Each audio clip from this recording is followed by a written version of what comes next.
So if you've been under some type of rock, just so you know, Akira Toriyama, creator of Dragon Ball, and I believe it was is it Dr. Slump?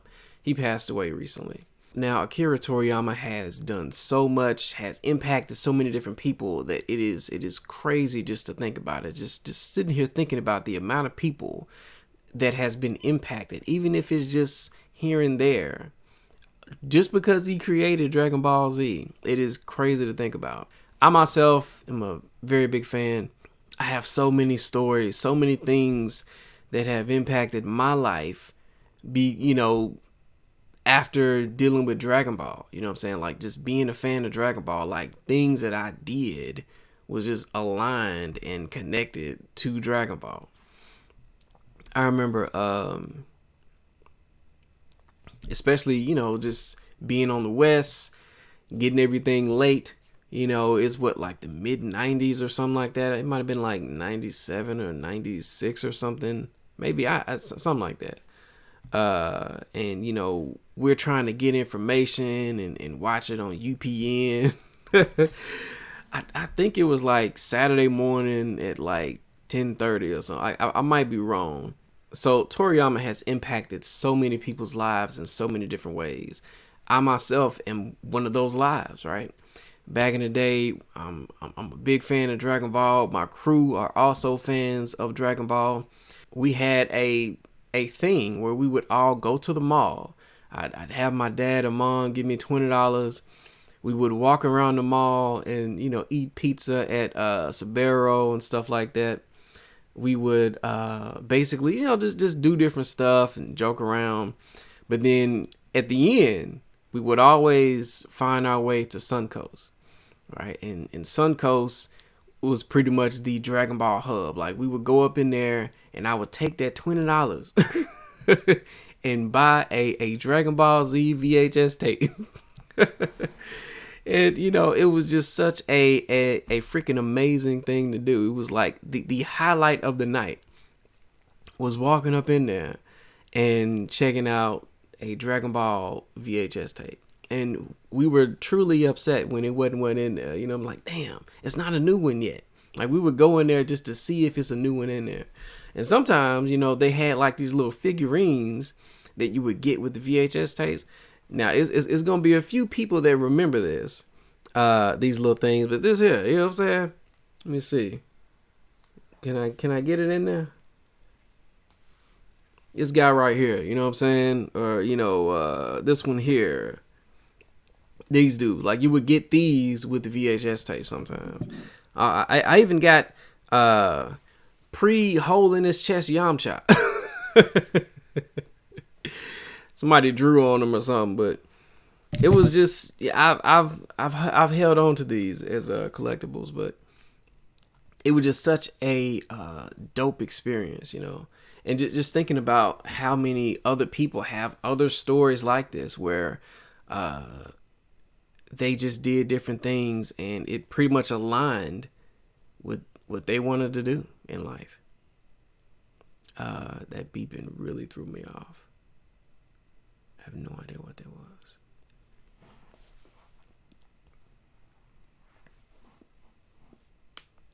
I mean, I honestly have just so many stories regarding Dragon Ball and how it has impacted my life.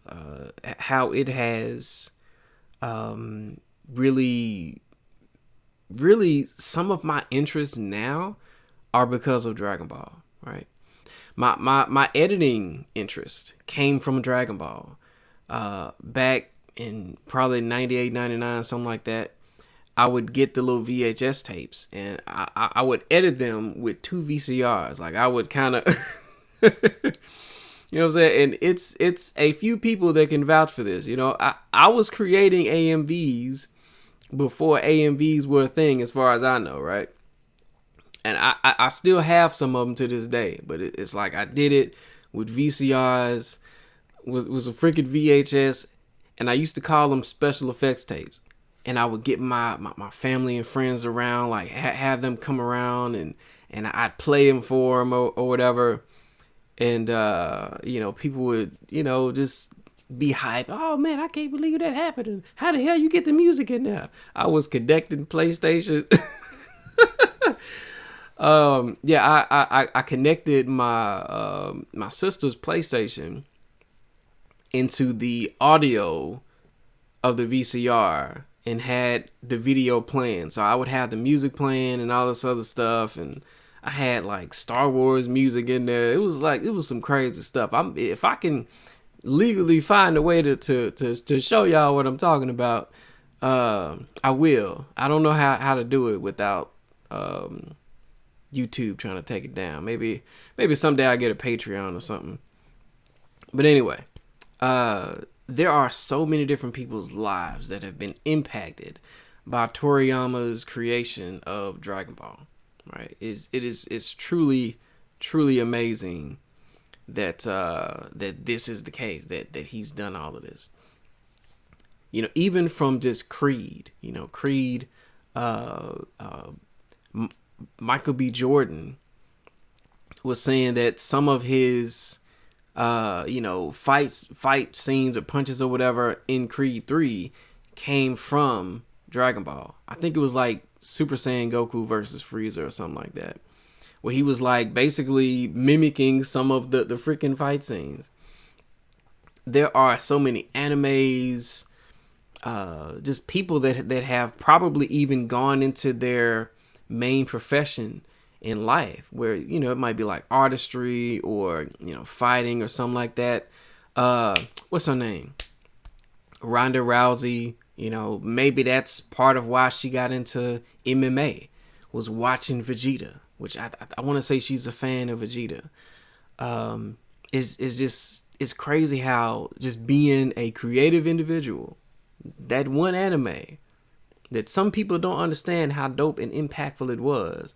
How many other people were impacted by Dragon Ball, by how the story was done. You know what I'm saying? That there are animes right now that were influenced by Dragon Ball. And even though the fans may not be fans of Dragon Ball, the person that created the anime that they love was a fan and was influenced. So I don't want anybody to downplay his impact on the culture, on people's interest in their careers, their interest in artistry, interest in fighting, in whatever, interest in storytelling. Because, you know, he's really hit a lot of people, and I'm not surprised that so many people are talking about him passing away, because that's how impactful Dragon Ball is and was to a lot of folks. And Daima is his last creation, right? It's his last active, complete creation, right? I think the full season is already kind of sketched out, so they just have to finish it and go from there. And as a fan of Dragon Ball, I'm definitely bothered. At the same time, it's like y'all see me smiling, right? It's like I'm just thinking about the impact that he had and how happy I was and am that he did what he did and actually created Dragon Ball, right? That he lived that life. And I know it was a struggle during certain periods of time. I can't remember when it was. I don't know if it was like during the Majin Buu saga, but he was like constantly writing. So a part of me is just really grateful that he did what he did, that he created it, that he kept it going. So it's like I was bummed out, but it's like I'm also kind of happy. It's like a grateful. It's like a weird thing, because I'm just looking at everything that he's done and impacted. It's so wild that that's happened. But anyway, I'm rambling. I might do more Dragon Ball, just stories about how Akira Toriyama or Dragon Ball has impacted me. It's so much. I might God, I really wish I could show people what I'm talking about. Some of these special effects takes, but I feel like they would take it down. I have some of my AMVs, but it's not on this channel. It's on another one. I might link one in the description or something. If y'all just want to see some of the stuff I did. But that was like 2003, 2004, 2005. After all the VHS stuff. So, anyway. If you enjoyed this content, feel free to express yourself by the many means available on this page. I got some other stuff I want to do Dragon Ball wise. I have like this series that I want to do that I've been thinking about doing. It's different. It's like a weird comedy. It's in history. It's very different. I don't know if everybody's gonna vibe with it. In my mind, it's going to be hilarious, but it's also going to be heavily true, and it's gonna change people. It's gonna open up people's perspective to a lot of things. In my mind, I don't know, and it's also gonna be funny. So stay tuned for that and other content I do, and have a good one.